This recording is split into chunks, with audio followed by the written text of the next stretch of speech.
জি আলহামদুলিল্লাহ আমি ভোট দিলাম আমার এই কুড়িগ্রামের টগরাইহাট সেন্টারে আমার।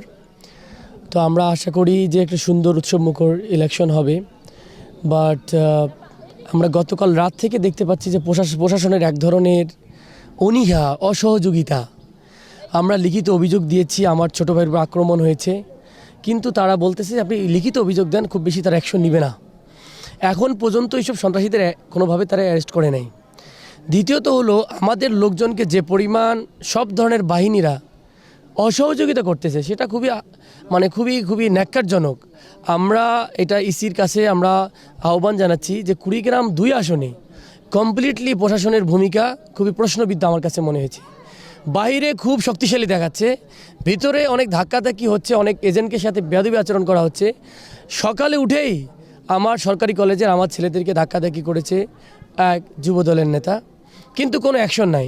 বলে দেখতেছি, পাঠাচ্ছি, হ্যাঁ এই তো আমরা পাঠাইলাম, দেখলাম, ঘুরে আসলো। এটা কোন ধরনের আচরণ আমার আসলে বুঝে আসে না।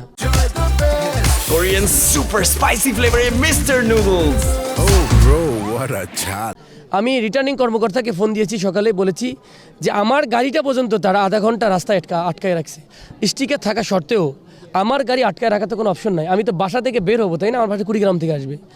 আমরা শুনতে পাচ্ছি বিভিন্ন জায়গায়, এমনও শুনতে পাচ্ছি, জানি না এখনও, আমি খোঁজ করতে বলেছি, যে রাত্রের বেলা 4টার সময় আনসার বাহিনীকে চেঞ্জ করা হয়েছে, বডি চেঞ্জ করা হয়েছে বাইরে বাহ্যিক। দেখে গিয়েছে যে বিএনপির লোকজনকে ওখানে ঢুকিয়ে দেওয়া হয়েছে, কিন্তু উপরে আনসার। আমরা চাবো যেখানে চেক করে দেখার জন্য। ভোট রিগিংয়ের যে সংস্কৃতি, সেটা যদি এই সরকারের আমলেও হয় সেটা খুব দুঃখজনক হবে। তো আমরা আশা রাখি, এখন পর্যন্ত যতটুকু আমরা সংবাদ পাচ্ছি যে ছোটোখাটো বিষয় হচ্ছে, বাট প্রশাসনের সহযোগিতাটা আমার কাছে খুব বেশি ভালো মনে হয়নি। তারা খুবই দায়সারা আচরণ করতেছে, মনে হচ্ছে যে একটা অন্যরকম টাইপের আচরণ। এটা কোনোভাবেই কাম্য নয়। আমাদের কাছে বারবার আশ্বস্ত করা হয়েছিল আমরা নিউট্রাল থাকবো, সবাইকে সহযোগিতা করব, কিন্তু আমরা সেরকম সহযোগিতা পাচ্ছি না। আমরা এটাকে খুব হাইলি দেখতেছি এবং আশা করি প্রশাসন এই বিষয়টাকে, সরকার এটাকে হ্যান্ডেল করবেন। আমরা কোনো ধরনের ম্যানেজ ইলেকশন দেখতে চাই না।